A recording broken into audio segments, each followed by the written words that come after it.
Facebook से हुई बातचीत, प्यार में हुई तब्दील, बने शारीरिक संबंध, फिर की हुई हत्या। नमस्कार, मैं विनीत पांडे क्राइम फाइल में एक बार फिर आपका स्वागत है। हम फिर आपके बीच लेकर आए हैं एक ऐसी हत्या की गुत्थी जो आप अपने क्षेत्र में चर्चा का विषय बनी हुई है।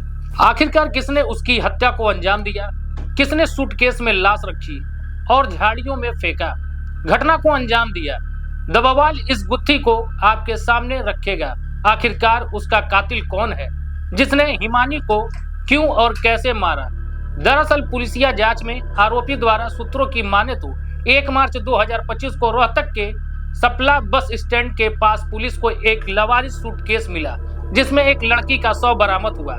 हाथों में मेहंदी, चेहरा काला पड़ चुका था, लेकिन लड़की की पहचान हरियाणा के युवा कांग्रेस कार्यकर्ता के हिमानी रूप में हुई।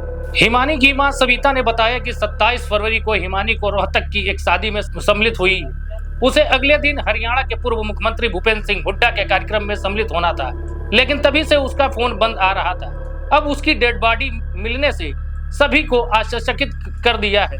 रोहतक के एसपी नरेंद्र विजानिया ने कहा कि क्राइम ब्रांच और रोहतक पुलिस की 5 टीम जांच कर रही है, इस केस की जांच कर रही है। एसआईटी की टीम ने हिमानी के घर से लेकर बस स्टैंड तक के लगे सीसीटीवी के फुटेज की जांच की। सीसीटीवी फुटेज के आधार पर 2 व्यक्तियों पर पुलिस को संदेह हुआ। फुटेज के आधार पर पुलिस ने पीछा किया और दिल्ली पहुंच गई। फिर दिल्ली के मुंडेरा से एक को गिरफ्तार कर लिया। गिरफ्तार युवक की पहचान सचिन उर्फ डुग्गू के रूप में हुई, जिसकी उम्र लगभग 30 वर्ष है। आरोपी शादीशुदा है और वह 2 बच्चों का पिता भी है। वह मोबाइल की दुकान चलाता है। सवाल यह है, आखिरकार उसने हिमानी को क्यों मारा। पुलिसिया जांच में उसने बताया कि 1 साल पहले उसकी मुलाकात फेसबुक के माध्यम से हुई थी। धीरे धीरे उसकी आपस में बातचीत होने लगी। बातचीत इतना बढ़ गई कि दोनों आपस में मिलने लगे। वहीं पुलिसिया सूत्र की माने तो दोनों ने शारीरिक संबंध भी बनाए थे, लेकिन हिमानी के दिमाग में कुछ और ही खुराफात चल रही थी। उसने सचिन और अपने बीच बनाए गए शारीरिक संबंध का वीडियो हिमानी ने रिकॉर्ड कर लिया और उसे ब्लैकमेल करने लगी। 27 फरवरी को आरोपी सचिन हिमानी के घर पहुंचा और पूरी रात उसने हिमानी के साथ बिताई। 28 फरवरी को दोनों ने आपस में झगड़ा किया। झगड़ा इतना बढ़ गया कि आरोपी सचिन ने मोबाइल के चार्जर के तार से उसका गला घोट के हत्या कर दी और हिमानी की बॉडी को एक सूटकेस में भरकर उसे बस स्टैंड के पास झाड़ियों में फेंक कर फरार हो गया।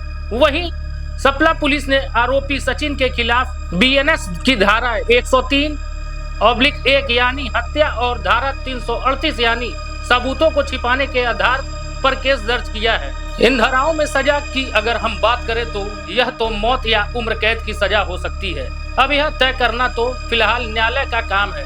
अब तक के लिए बस इतना ही। आगे फिर मिलेंगे एक नई क्राइम फाइल के साथ। तब तक के लिए मुझे दीजिए इजाजत। धन्यवाद।